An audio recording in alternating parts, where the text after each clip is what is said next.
তাদেরকে যেইভাবে শহীদ করা হয়েছে, রক্তাক্ত করা হয়েছে, আজকের এই সমুদ্রে সুস্পষ্ট ভাষায় বলা যায়, যদি তাদেরকে ফাঁসির আওতায় না আনা হয়, আমরা তৌহিদি আলেম ওলামা বাদ ছাড়ব না।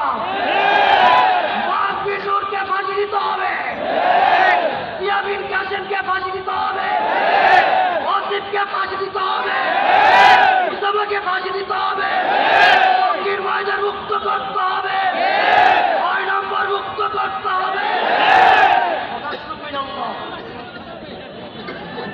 তৌহিদি জনতা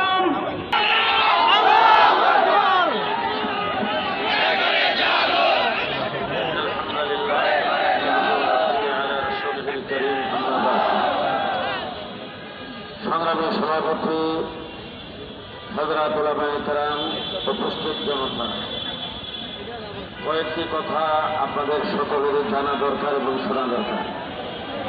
1 নম্বর হলো মাইক সব এদিকে দেওয়া, ওইদিকে কোনো মাইক নাই, এটাতে সাউন্ড নাই।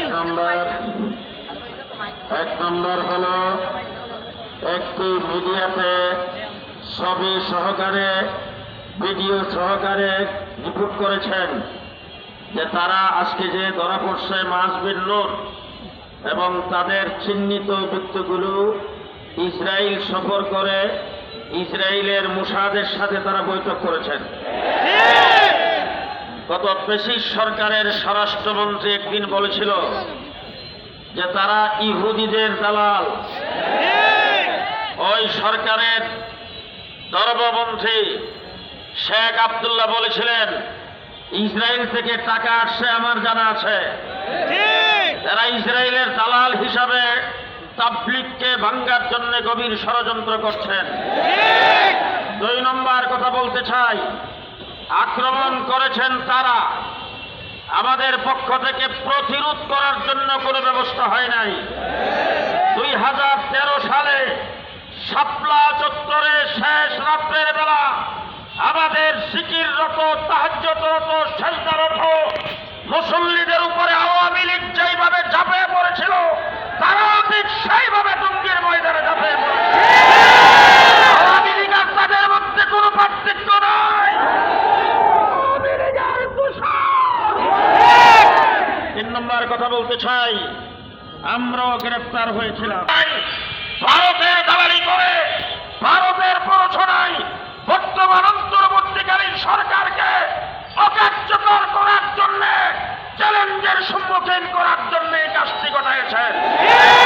সুতরাং যাদেরকে গ্রেফতার করা হয়েছে, যাদেরকে গ্রেফতার হবে, তাদেরকে রিমান্ডে নিয়ে জিজ্ঞাসাবাদ করতে হবে।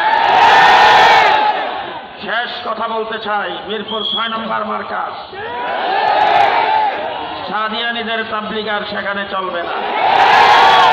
এখন যারা হাতটা উঠেছে রাহি তোলেন, সাদিয়ানীদের তাবলীগ 6 নম্বর মার্কাজে আর চলবে না। আজকে শেষ বার্তা দিচ্ছি এবং আমাদের আজকের সভাপতি, আমাদের মিরপুরের নেতৃত্ব যিনি দিচ্ছেন মৌলানা বাহাউদ্দিন সাহেব, লুকমান মাজারি সাহেব, তারা সহ অন্যান্য উলামাদেরকে বলছি, আজকে সন্ধ্যার আগে আগে 6 নম্বর মুক্ত করতে হবে। 6 নম্বরে তাদের তাবলীগ করতে হবে না। 2 নম্বর কথা বলতে চাই, টঙ্গীর মাঠ আর তারা যেন ঢুকতে না পারে। তাদের কোনো জোট, তাদের কোনো ইজতেমা টঙ্গীর মাঠে আর চলবে না। কাকরাইল মসজিদে তারা ছিল 2 সপ্তাহ, এখন থেকে 2 মিনিটের জন্য আর যাইতে পারবেন। আপনারা সবাই একমাত্র এই ব্যাপারে যদি কোনো পদক্ষেপ উলামায়ে কেরাম নেন, আপনারা থাকবেন তো সাথে? থাকবেন তো? কথা বলবো, আমাদের 500 কর্মী, শুধুমাত্র মাল সামান অন্তত 400 কোটি টাকার মালামাল আসে আমাদের মাঠে। মাল সামানাগুলি পাহারা দেওয়ার জন্য মাত্র 500 কর্মী দেওয়া হয়েছে। সেখানে 12টা গেট, এক একটা গেটের মধ্যে 100 করে লোকের দরকার। অন্তত মিনিমাম 1200 সেখানে শুধু ভলান্টিয়ার থাকা দরকার। এরপরে টঙ্গীর মাঠে যেই নজম চলতেছিল তাবলীগের, সেইগুলি এক এক করে চলবে। অন্তর্বর্তীকালীন সরকারকে বলবো 144 ধারা উঠায়া মাঠ আমাদের জন্য মুক্ত করে দাও। আল্লাহ ফতহুন কারীম, আবাশশিরিল মুমিনিন। আসসালামু আলাইকুম।